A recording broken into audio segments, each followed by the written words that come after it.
UP number 1 में दम जब अपने बाप के सामने। आप सुन रहे हैं डीजे बलराम बाबू भाई के, डीजे बलराम बाबू भाई के, डीजे बलराम बाबू भाई के दबनी बाजार पर सोहिया।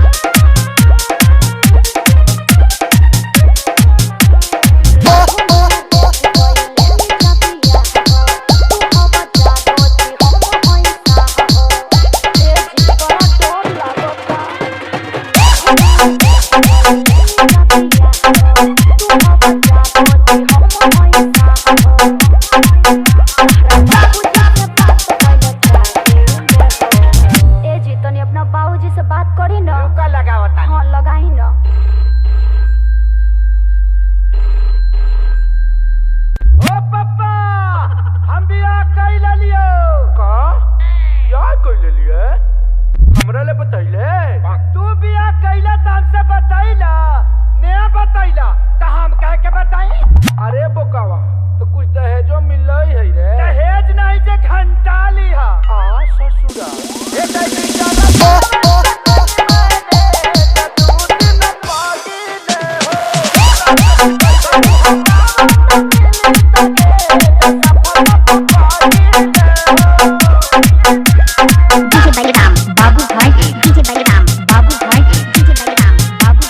दबनी बाजार पर सोहिया।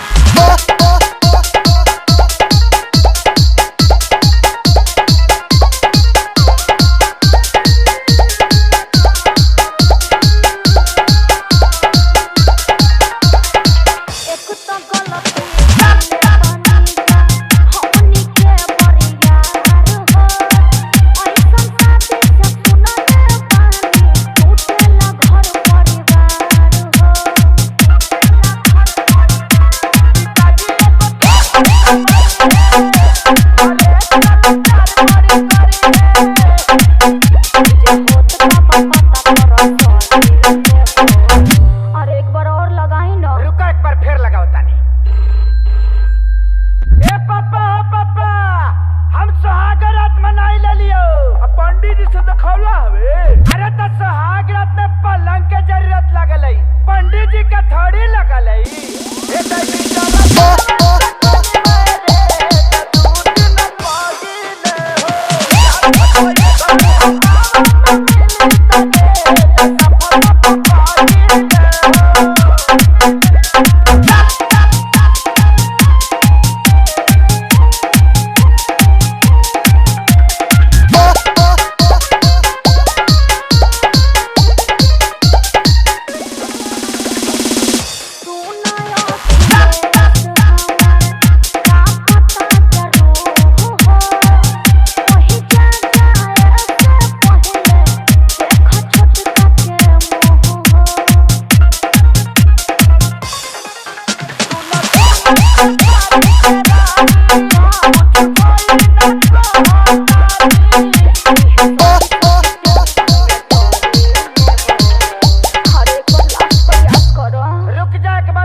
बाबू भाई के, डीजे बलराम बाबू भाई के, डीजे बलराम बाबू भाई के दबनी बाजार पर सोहिया।